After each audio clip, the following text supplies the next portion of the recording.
Hello बच्चों, क्या हाल चाल। और आज आपका भाई लेकर के आया है आप लोगों के लिए इस वीए कंसेप्ट के यूट्यूब चैनल पर क्लास 10th का मैथ एक्सरसाइज 2। और ये एक्सरसाइज काफी मस्त और जबरदस्त है। ये एक्सरसाइज से आपकी एग्जाम पेपर में काफी अधिक प्रश्नों को पूछा जाता है। तो चलिए ना इस टॉपिक को काफी मस्त, जबरदस्त और अच्छे ढंग से शुरू करते हैं। तो सबसे पहले मैं आज आप लोगों को बता दूं कि ये जो आपका टॉपिक होगा, इस टॉपिक से आप सीखेंगे बहुत सारी बातें, जिसमें आप सीखेंगे गुणनखंड करना, आप सीखेंगे दो शून्यकों का योगफल, दो शून्यकों का गुणनफल और साथ ही साथ तीन शून्यकों का गुणनफल, तीन शून्यकों का योग। इसके अलावा आप सीखेंगे इन सारे टॉपिक के अलावा काफी मोस्ट इंपॉर्टेंट टॉपिक, कैसे बताएं कि कोई बहुपद रैखिक है, कि कोई बहुपद द्विघाती है, कि कोई बहुपद त्रिघाती है। और इसके साथ ही साथ आप बता पाओगे कि कौन एक पदी है, कौन द्विपदी है और कौन त्रिपदी है। तो आइए ना शुरू करते एक नए अंदाज में, नए तरीके से। तो चलिए इस टॉपिक को शुरू करते हैं। जैसा कि आप देख रहे हैं अध्याय 2, और ये बहुपद जिसको इंग्लिश में पॉलिनोमियल कहा जाता है। मैं बता दूं आप लोगों को कि ये जो बहुपद है, बहुपद घात के आधार पर ये बहुपद तीन प्रकार का होता है। पहला एक घातीय बहुपद, एक घातीय बहुपद और एक घातीय बहुपद, और दूसरा होता है द्विघातीय बहुपद, और तीसरा होता है त्रिघातीय बहुपद। त्रिघातीय बहुपद, तो जैसा कि आप देख रहे हैं, एक घातीय बहुपद, द्विघातीय बहुपद और त्रिघातीय बहुपद। एक शून्य बहुपद भी होता है, इनके अलावा एक शून्य बहुपद भी होता है। ये रहा आपका शून्य बहुपद, लेकिन शून्य बहुपद में अचर संख्याएं आती है। जो अचर होता है वही शून्य बहुपद में आता है। अचर होती है वही शून्य बहुपद में आता है। तो शून्य बहुपद में जितने भी आप काउंटिंग कर लो, यानी कि संख्याएं आप जितने गिन लो, वो शून्य बहुपद में आएंगे। घात हमेशा होता है चर का।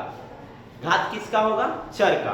हालांकि अचर का भी घात होता है, लेकिन उसको एक घातीय, द्विघातीय, त्रिघातीय में नहीं लिया जाता। ठीक है, आप बहुपद पढ़ रहे हो तो इस बहुपद में चर और अचर का गुणन होगा, या फिर योग होगा, या फिर अंतर होगा, उसमें आप देखेंगे घात को।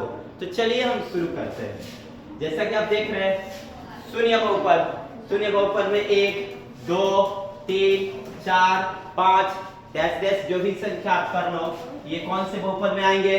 शून्य बहुपद में। और ये है एक घातीय बहुपद। एक घातीय बहुपद मतलब वैसा बहुपद जिसका घात 1 हो।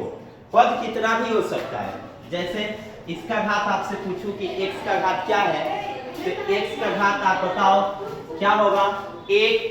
और a का घात पूछा जाए तो a का भी घात क्या होगा? 1। ठीक उसी प्रकार हम आपसे पूछे 2x का घात क्या होगा, तो इसका भी घात कितना होगा? 1। इसके अलावा आपसे पूछा जाए 3x + 1, 3x + 1 का घात कितना होगा, तो 3x + 1 का भी घात कितना होगा? 1 ही होगा। इसके अलावा 4x - 2 का घात कितना होगा, तो 4x - 2 का भी घात, इसमें x का घात 1 ही होगा। और 5a + 3b, इसमें मैं पूछूं कि इसमें आपका घात कितना आएगा, तो इसका भी घात कितना आएगा? 1 ही आएगा। क्योंकि आप देख रहे हैं ये जो a है, इसके घात पर सिर्फ और सिर्फ 1 ही है। मतलब कुछ नहीं, चर के घात में कुछ नहीं होता है तो क्या होता है? तो चर के घात में जब कुछ नहीं हो तो वहां पे क्या होता है? 1 होता है। यानी कि वो होता है एक घातीय। वो क्या होता है? एक घातीय। तो आपने देखा शून्य बहुपद के अंतर्गत जो संख्याएं थी वो आ रही थी, और ये जो एक घातीय बहुपद है, इसमें किसी भी प्रकार का बहुपद हो, लेकिन घात क्या होना चाहिए? 1 होना चाहिए। जैसा कि आप देख रहे हैं घात क्या है? 1 है। घात क्या है? 1 है। तो इस प्रकार से आप इसको बोल सकते हैं एक घातीय बहुपद। अगर आपसे यही पूछा जाए कि सर अगर एक मैं बहुपद देता हूं जैसे 1x plus x, 1/x plus x, बताइए ये कौन सा बहुपद होगा? एक घातीय, द्विघातीय, त्रिघातीय, इन तीनों में आप इसका क्या नाम दोगे? 1/x प्लस x का। तो इन तीनों में किसी का भी नाम इसका नहीं होगा। क्यों नहीं होगा? क्योंकि 1 बटा जब हटेगा तो घात में -1 सटेगा, प्लस x होगा, जबकि घात में हमेशा धनात्मक संख्या ही होता है। इसके घात में -1 है, इसलिए ये न ही एक घातीय होगा और न ही द्विघातीय होगा और न ही त्रिघातीय होगा। आशा करता हूं आप लोग जरूर एक घातीय को समझ गए होंगे। एक बार मैं इसका डेफिनेशन बता दूं। एक घातीय बहुपद वैसा बहुपद है जिसका घात कितना होता है? 1, उसे घातीय बहुपद कहते हैं। इसका व्यापक रूप ये होता है x plus b। ax plus b एक घातीय बहुपद का व्यापक रूप होता है। ax प्लस b एक घातीय बहुपद का व्यापक रूप होता है। ये वैसे बहुपद हैं जिनका घात क्या होता है बच्चों? 1। जिसका घात 1 हो उसे एक घातीय बहुपद कहेंगे। चलिए आगे देखते हैं। ये याद रखना है एक घातीय बहुपद के व्यापक रूप को, द्विघातीय बहुपद। तो चलिए ना हम जानते हैं द्विघातीय बहुपद को, वैसा बहुपद जिसका घात क्या होता है? 2 होता है, उसे द्विघातीय बहुपद कहते हैं। वैसा बहुपद जिसका घात 2 होता है उसे द्विघातीय बहुपद कहते हैं। एज एग्जाम्पल, इसका घात क्या है? 2 है, द्विघातीय बहुपद है। इसका घात आपसे पूछा जाए, इसका घात कितना है? 2 है, द्विघातीय बहुपद है। इसका घात बताइए क्या है? 2 है, द्विघातीय बहुपद है। मैं आपसे पूछूं बताइए इसका घात क्या है? इसका घात, तो आप कहोगे गुरुजी इसका भी घात 2 है, मतलब द्विघातीय है। मैं पूछूं कि बताइए तब ये द्विघातीय बहुपद है कि नहीं है? 1/x² प्लस x द्विघातीय बहुपद है कि नहीं है? तो आप कहोगे गुरुजी 1/x² प्लस x द्विघातीय बहुपद नहीं है। कैसे नहीं है? देख लो, बताता हूं कैसे नहीं है।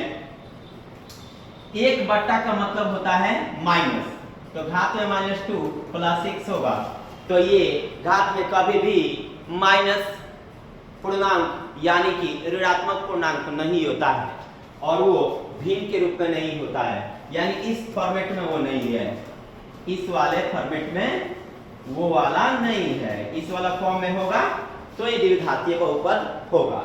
द्विघातीय बहुपद का ये व्यापक रूप है ax² plus bx plus c।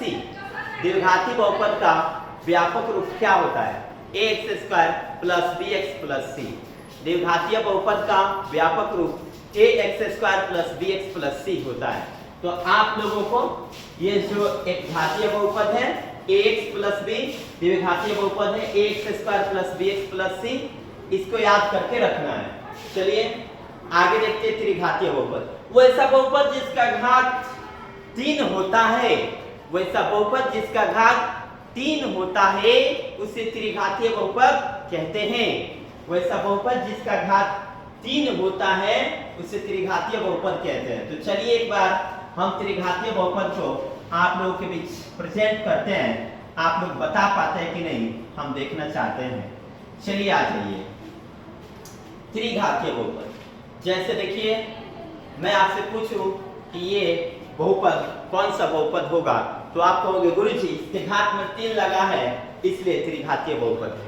एक खास बात, ये वाला आधार कहलाता है, ये वाला घात आधार का ही घात होता है। ठीक है, हम आपसे पूछूं 2x³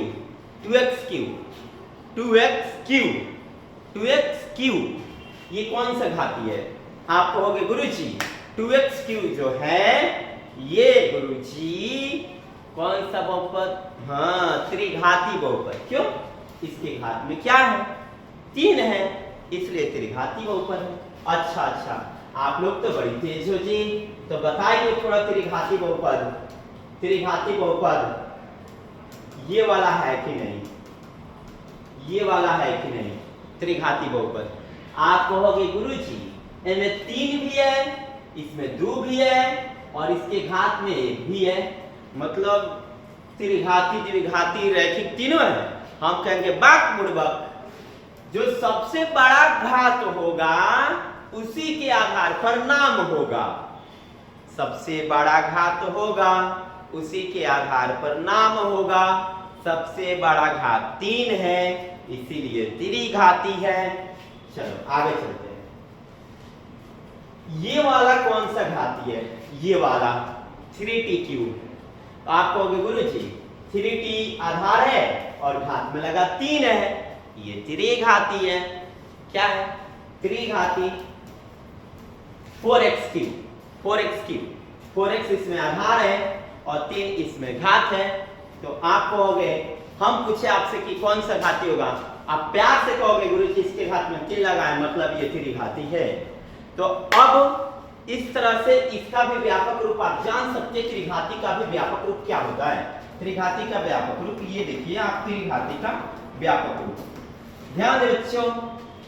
त्रिघाती का ये व्यापक रूप है ax cube plus bx square plus cx plus d, त्रिघाती का व्यापक रूप है।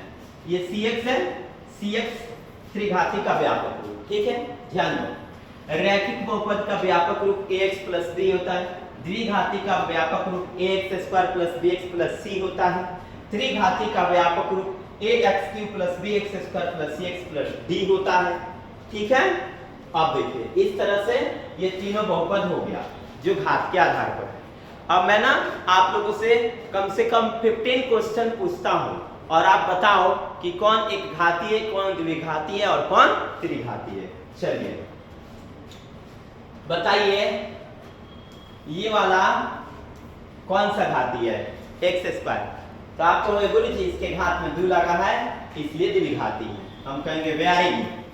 बताओ ये वाला कौन सा है, कौन सा घाती है? एक घाती, द्विघाती, त्रिघाती, बताओ कौन घाती? तो आप कहोगे गुरुजी इसके घात में 2 नहीं दिख रहा है, इसके घात में 3 नहीं दिख रहा है, लेकिन एगो बात है, ये में x लगा है। हम कहेंगे x लगा है, तो x लगा है तो एक घात जरूर 1 है, क्योंकि x चर है और चर का घात कुछ नहीं तो 1 होता है।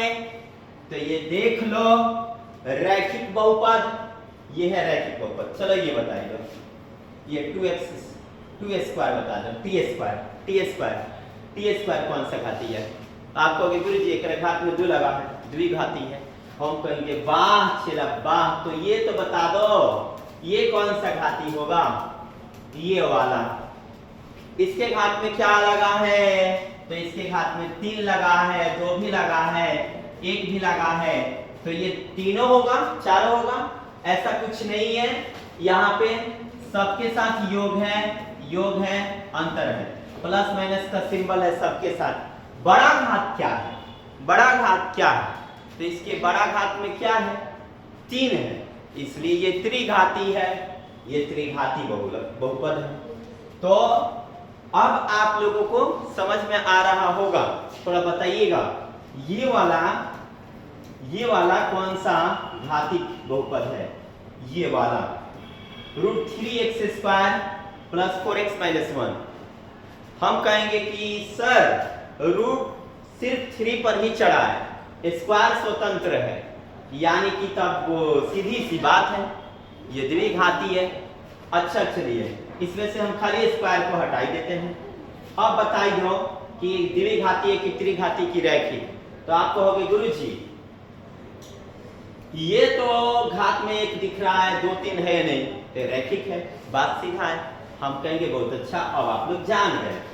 तो चलिए, तो जैसा कि आप लोगों को पता चला कि कौन सा बहुपद रैखिक है, कौन सा बहुपद द्विघाती है और कौन सा बहुपद त्रिघाती है, तो आप लोग जरूर इस बात को, ये जो बहुत व्यापक रूप है ये रैखिक का व्यापक रूप, ये द्विघाती का व्यापक रूप और ये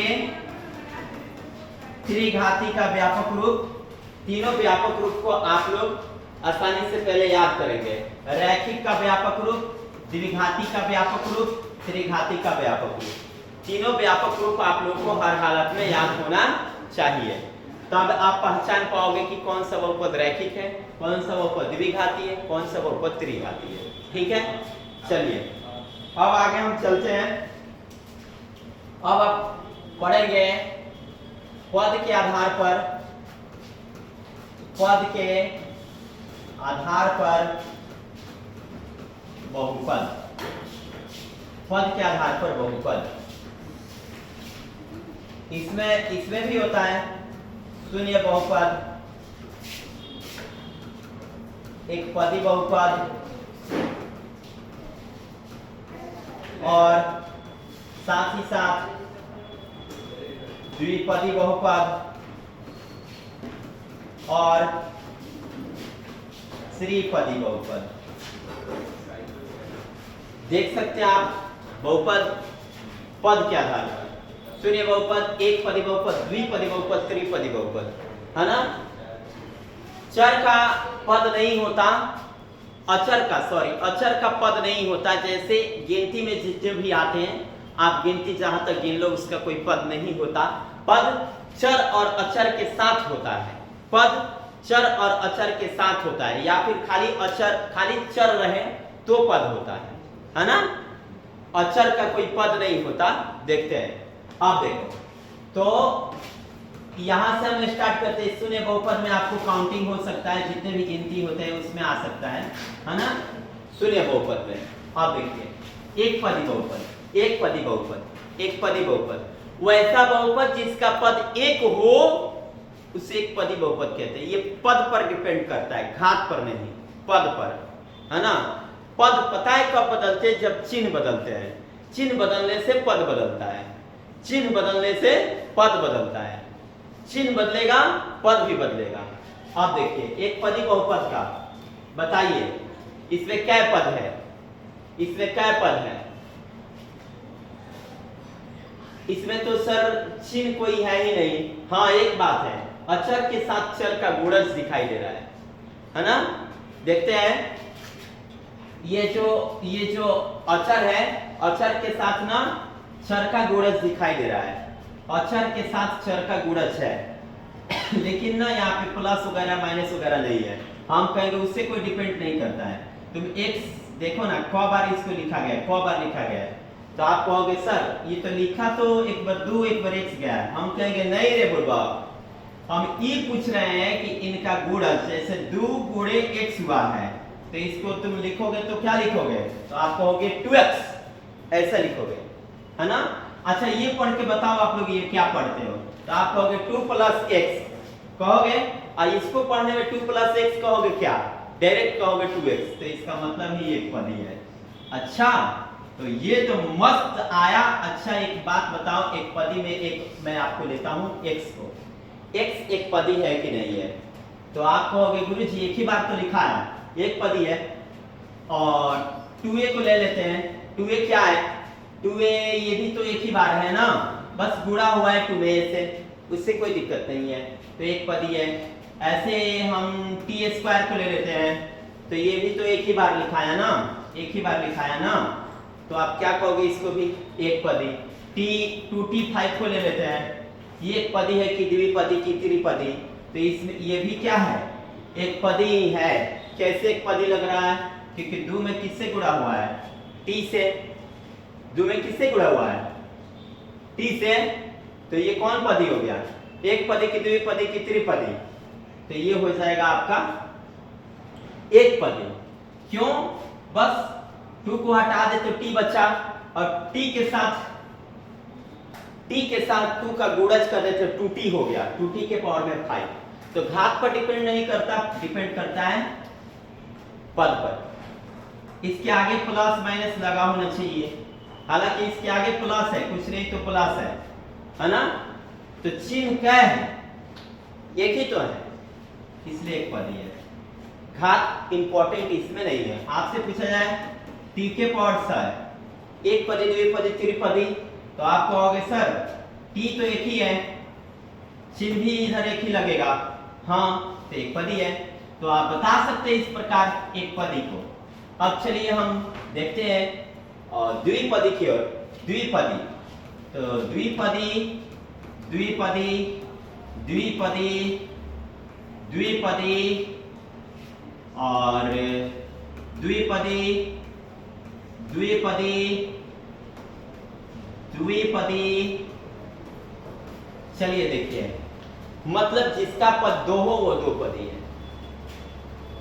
एक चिन्ह और इसके आगे एक चिन्ह, तो एक प्लस इधर आए इधर माइनस, आगे प्लस है उधर माइनस है, इसका उतना जरूरत नहीं है, लेकिन ये बीच वाला जो है दो को अलग कर रहा है, एक बार और दो बार।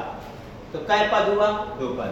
एक बार दो बार, एक चिन्ह दो पद, एक चिन्ह दो पद, एक चिन्ह दो पद, एक चिन्ह दो पद, एक चिन्ह दो पद, तो ये द्विपदी है। चिन्ह कितना होना चाहिए? एक, प्लस या माइनस का दो बार लिखा होना चाहिए, वो हो जाएगा द्विपदी। तो आशा करते हैं कि आप लोगों को पक्का समझ में आया होगा। लेकिन आप इसको बता ही दो कि ये एक पदी है कि द्विपदी। तो आप कहोगे सर चिन्ह एक, यस, तो चिन्ह एक तो पद दो, चिन्ह एक पद दो, द्विपदी। आगे चलते हैं, त्रिपदी की तरफ बढ़ेंगे हम, त्रिपदी की तरफ। त्रिपदी जिसमें तीन पद हो, त्रिपदी बहुलक है। त्रिपदी बहुलक, त्रिपदी बहुलक भैया जी यहाँ पे देख लियो, यहाँ पे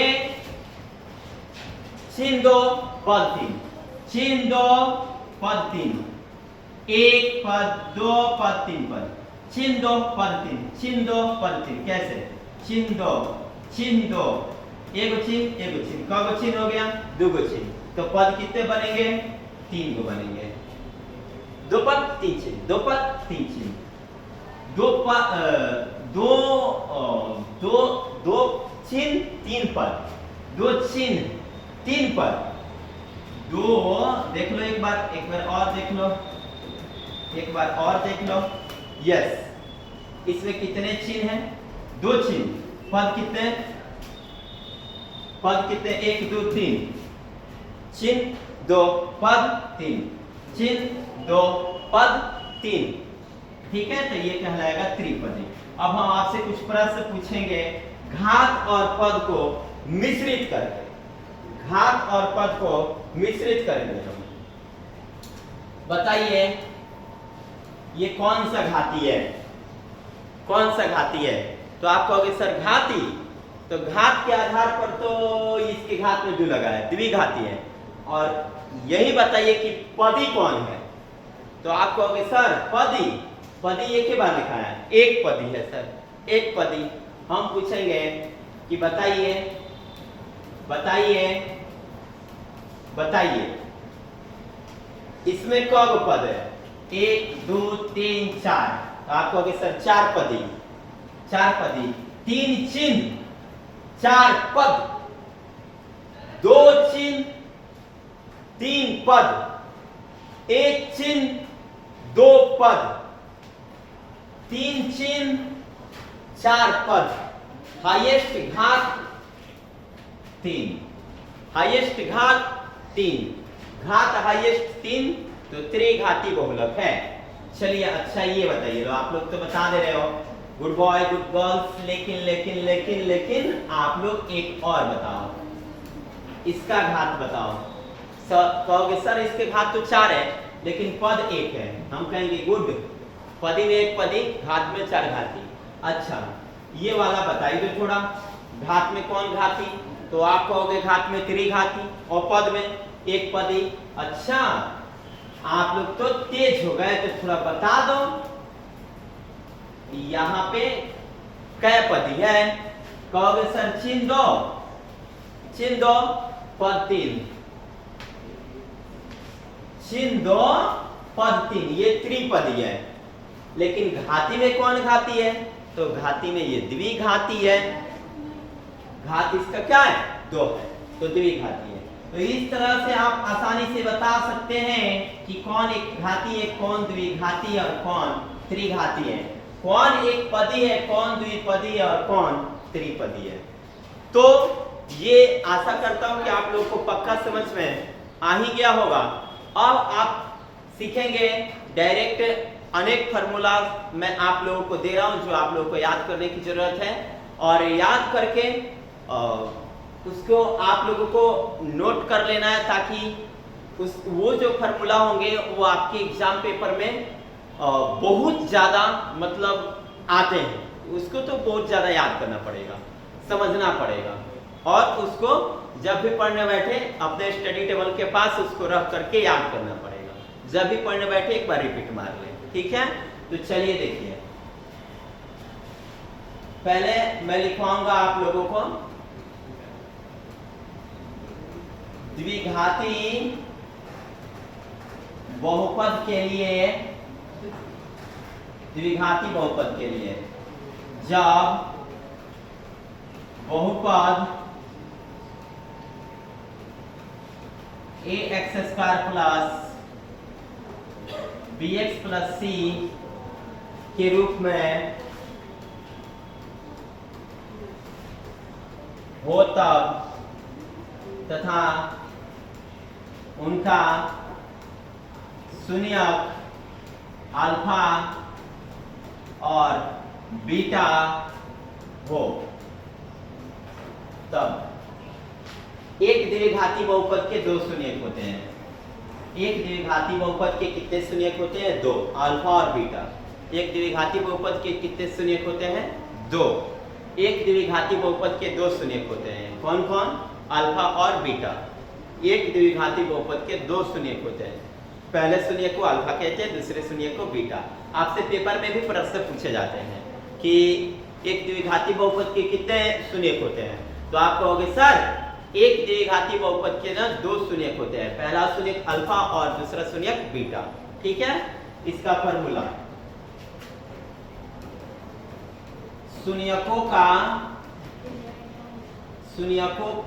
शून्यकों या मूलों का योग, शून्यकों या मूलों के योग को कहते हैं अल्फा प्लस बीटा। पहला दो शून्यक है, दो शून्यकों का योग, दो शून्यकों का योग। ये पहला शून्यक कौन है? अल्फा, और दूसरा शून्यक बीटा। तो दो शून्यकों का योग, दो शून्यकों का योग यानी अल्फा और बीटा का योग, फॉर्मूला होता है -b/a, -b/a। और ठीक उसी प्रकार दो शून्यकों का या मूलों का गुणनफल, शून्यकों के गुणनफल को क्या कहते हैं? Alpha into beta. Alpha into beta का फॉर्मूला क्या होता है? c/a। हाँ, तो यहाँ पे आपके पास बना दो फार्मूला, और ये फार्मूला अपने आप में काफी ज्यादा इंपॉर्टेंट है। इन फार्मूला का प्रयोग करके आप बहुत सारे प्रश्नों को हल कर सकते हैं। तो याद रहे, द्विघाती बहुपद के लिए जब बहुपद ax² plus bx plus c के रूप में हो तब, तथा उनका शून्यक अल्फा और बीटा हो तब, उनका शून्यक अल्फा और बीटा हो तब, तो पहला फार्मूला बनता है शून्यकों या मूलों का योग, यानी कि अल्फा और बीटा। एक द्विघात बहुपद के कई शून्यक होते हैं? दो, एक अल्फा और दूसरा बीटा। एक द्विघात बहुपद के कितने शून्यक? एक द्विघात बहुपद के दो शून्यक, अल्फा और बीटा। तो दो शून्यकों का योग अल्फा और बीटा, यानी कि अल्फा और बीटा का योग -b/a। इसको डायरेक्ट फॉर्म में हम दो शून्यकों या मूलों का योग लिखेंगे -b/a, या alpha plus beta equal to -b/a, ऐसा भी लिख सकते हैं। शून्यकों या मूलों का गुणनफल अल्फा इंटू बीटा c/a। आप डायरेक्ट फॉर्म में भी लिख सकते हैं alpha into beta equal to c/a, बस। और इसके अलावा ये तो आप लोगों को आ गया होगा, मेरे साथ एक बार बोलिए, alpha plus beta equal to, तो आप कहोगे -b/a, -b/a, और alpha into beta equal to, alpha into beta equal to c/a, alpha into beta equal to c/a। Alpha plus beta को क्या कहते हैं? शून्यकों या मूलों का योग, शून्यकों या मूलों का योग, शून्यकों या मूलों का योग। दो शून्यकों के योग को क्या कहते हैं? Alpha plus beta, -b/a। दो शून्यकों या मूलों के गुणनफल alpha into beta equal to c/a। और आगे चलेंगे त्रिघाती बहुपद ax³ plus bx² plus cx plus d के रूप में हो तथा इनका तीन शून्यक अल्फा बीटा और गामा, अल्फा बीटा और गामा हो तब त्रिघाती बहुपद टाइप ये 2 है, टाइप 2 त्रिघाती बहुपद ax³ plus bx² plus cx plus d के रूप में हो तथा इनका तीन शून्यक अल्फा बीटा और गामा हो तब। हालांकि ये द्विघाती बहुपद के दो ही शून्यक होते हैं, पहला शून्यक अल्फा और दूसरा शून्यक बीटा, और त्रिघाती बहुपद के कितने शून्यक होते हैं? 3, अल्फा बीटा और गामा। याद रखना, ऑब्जेक्टिव में पूछे जाएंगे। द्विघाती बहुपद के कितने शून्यक? 2, त्रिघाती के 3, द्विघाती के शून्यक अल्फा और बीटा, त्रिघाती के शून्यक अल्फा बीटा और गामा। ठीक है, अब चलिए तो बनता है फॉर्मूला इसमें 3 शून्यकों का योग, 3 शून्यकों का योग यानी alpha plus beta plus gamma equal to, इसका फॉर्मूला था -b/a। 3 शून्यकों का योग, 3 शून्यकों का योग alpha plus beta plus gamma equal to -b/a।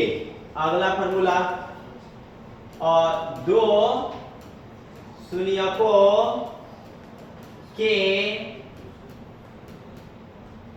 गुणनफल का योग अल्फा इंटू बीटा, 2 शून्यक का गुणन हुआ योग beta into gamma plus gamma into alpha equal to c/a, है ना।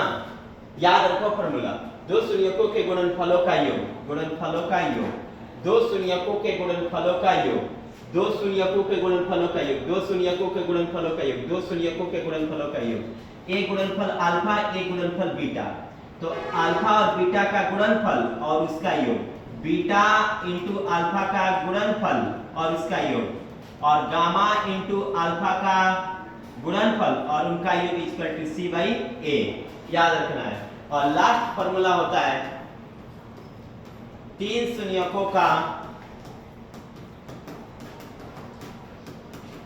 3 शून्यकों का गुणनफल alpha into beta into gamma, 3 शून्यकों का गुणनफल -d/a, 3 शून्यकों का गुणनफल -d/a, 3 शून्यकों का गुणनफल -d/a, 3 शून्यकों का गुणनफल क्या होता है?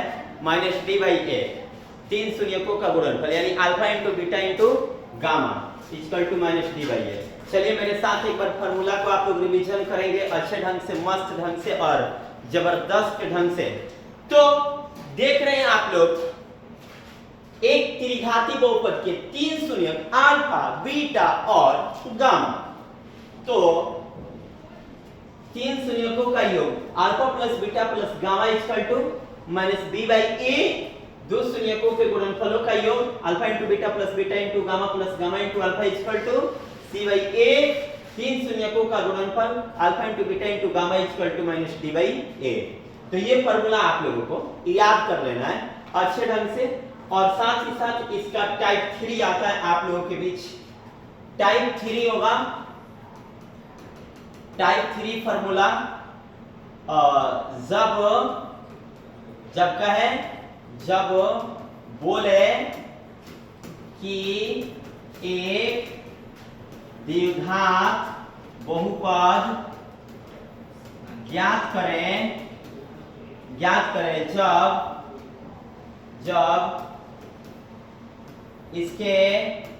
जब द्विघात बहुपद के 2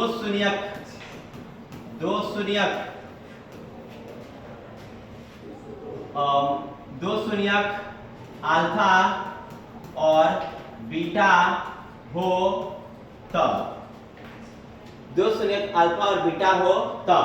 या फिर ऐसे पूछता है कि जब बोले कि एक द्विघात बहुपद ज्ञात करें, जब द्विघात बहुपद के दो शून्यकों का योग अल्फा और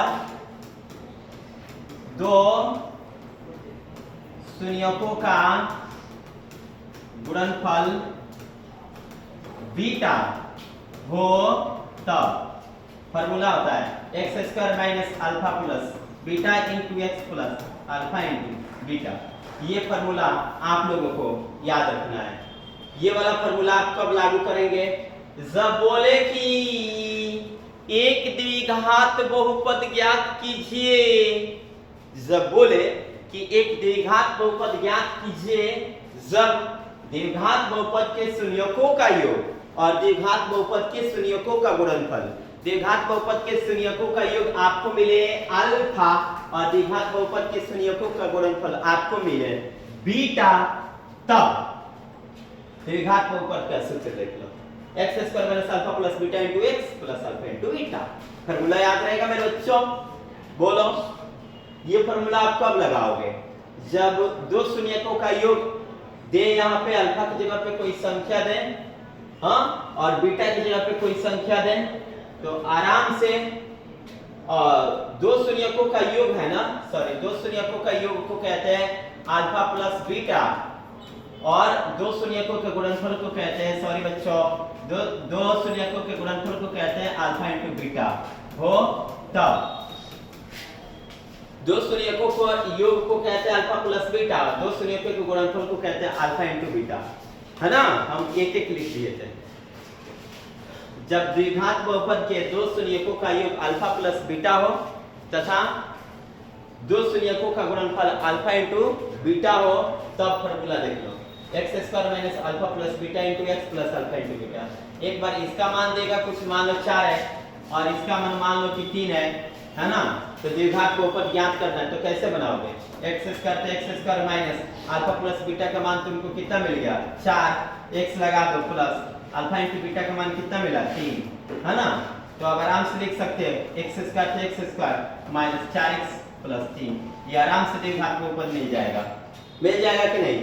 तो ऐसे ही आपको इस टॉपिक पर बहुत सारे चर्चाएं होंगी, बात होंगी, सॉल्व किया जाएगा अनेक प्रकार के प्रश्नों को। याद रहे दो शून्यकों के योग को अल्फा प्लस बीटा कहते हैं, दो शून्यकों के गुणनफल को अल्फा इंटू बीटा कहते हैं, ठीक है। अब हाँ फॉर्मूला याद रखना है। अब हम त्रिघात बहुपद के लिए लिख रहे हैं, त्रिघात बहुपद के लिए चलिए, जब त्रिघात बहुपद निकालने के लिए बोले तब, डायरेक्ट लिख रहा हूं, त्रिघात बहुपद निकालने के लिए बोले तब, देखिए त्रिघात बहुपद निकालने के लिए बोलेगा तब, त्रिघात बहुपद निकालने के लिए बोलेगा तब, ध्यान देना है, त्रिघात बहुपद निकालने के लिए बोलेगा तब, त्रिघात बहुपद निकालने के लिए बोलेगा तब, ध्यान देना है,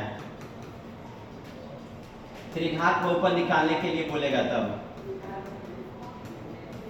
alpha into beta plus beta into alpha into beta plus beta into gamma plus gamma into alpha x plus alpha into beta into gamma, ये वाला सूत्र होता है, ठीक है। तो इस सूत्र को आप लोगों को जरूर ही याद कर लेना है, जब त्रिघाती बहुपद ज्ञात करने की बारी आए तब। ये त्रिघाती बहुपद निकालने का फॉर्मूला है, तो ये फॉर्मूला अपने आप में मस्त है, जबरदस्त है। तो इस फॉर्मूला पर तैयारी आपको अच्छे ढंग से करना है। तो आपके बीच कितने फॉर्मूले हो गए 3। कहीं कहीं ना यहाँ पे ना ये प्लस है, यहाँ पे ना ऐसे भी फॉर्मूला को दिखाया गया है, आप लोग कंफ्यूजन में मत रहना लो।